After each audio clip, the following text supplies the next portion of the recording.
Greetings, fellow Toastmasters. I'm going to do a series of YouTube videos discussing pathways and really talking about pathways from different points of view. From the point of view of someone who's been in Toastmasters a long time, from someone who just starts today, to someone who's relatively new and only knows pathways. I'm also going to discuss the good points and the bad points of pathways. You can't make improvements unless you understand the problems. So let me give you a little bit about my background. I've been in Toastmasters going on 13 years. I've multiple time DTM. I was a Pathways ambassador. I've completed 3 paths and have in a total of 7. And I'm in 4 clubs. So I know the Toastmasters experience for some time and what different members go through. So let's start with Pathways Level 1. Level 1 is what I call the pure speaking aspect of Pathways. You do 5 speeches, basically, of any topic you choose. It's just 5 pure speeches, getting up on stage and speaking. When a new member comes to one of my clubs, I explain to them that the idea is that you want to get up and speak as much as possible to get that stage time, to get that experience, and to be comfortable speaking. And you can do that with Level 1, as I said, because the topic choices are your own. There's no outside activities as in levels 3, 4, and 5, where you have to actually do something that takes many weeks or months. And that brings me to what I call the idea that sometimes it takes more than 5 speeches to get the adequate stage time. So as I say to my fellow club members, go out and get a second path. I have 7 paths. Whenever I get stalled on a project or get to a project that I don't really want to do right now, I go to one of my other paths. And currently I'm stalled on a project in level 3, which is networking. And right now I feel like going out and doing a networking project, but I have other paths that I can get my projects done for. Projects that are valuable to me, not just to go out and get an award for.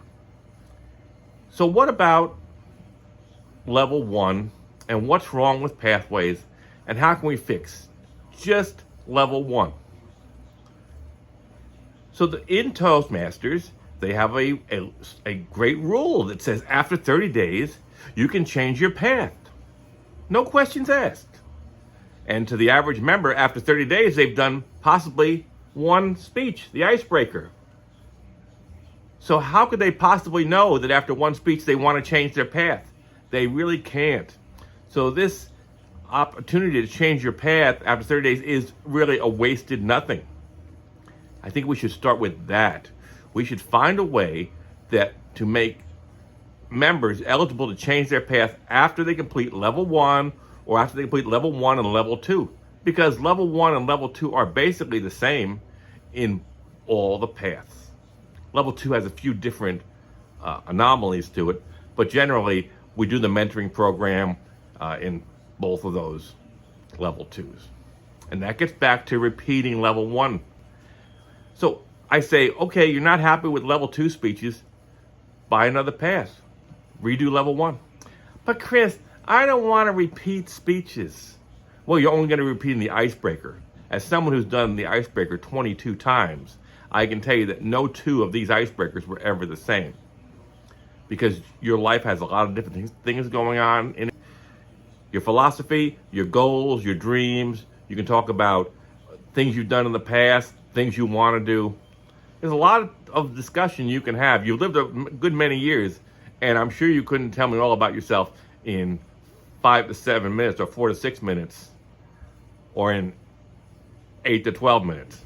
So go ahead and get another path and repeat the first 5 speeches. It's not hard, and the benefits you get will be immeasurable. And now let's talk about pathways again, the things that need to be fixed. Well, there isn't something that needs to be fixed that I can say, do this, make it better, do this, make it better. The real problem with pathways is that it's something new. It's a brand new video game. It's a brand new computer program. And people don't do it enough to understand the nuances of it. And very many of the trios that go out in the world and promote their district, believe in their heart that they're just one Pathways workshop away from Valhalla. If they could do one more Pathways workshop, people would get it, they'd love it, there'd never be a complaint. And that's not the way it works. What happens in many of these workshops is they talk and talk and talk about all the things involved with Pathways. Many of them go right through one in one ear and out the other, because they talk about how to navigate this, how to navigate that, how to get a DTM. Talk about everything about Pathways except what's in it for the person. So when I hear a Pathways and they say, this is how you press this to log on, press this, and believe me, I'm guilty of it too. I have said, okay, here's some of the nuances you want to watch for Pathways.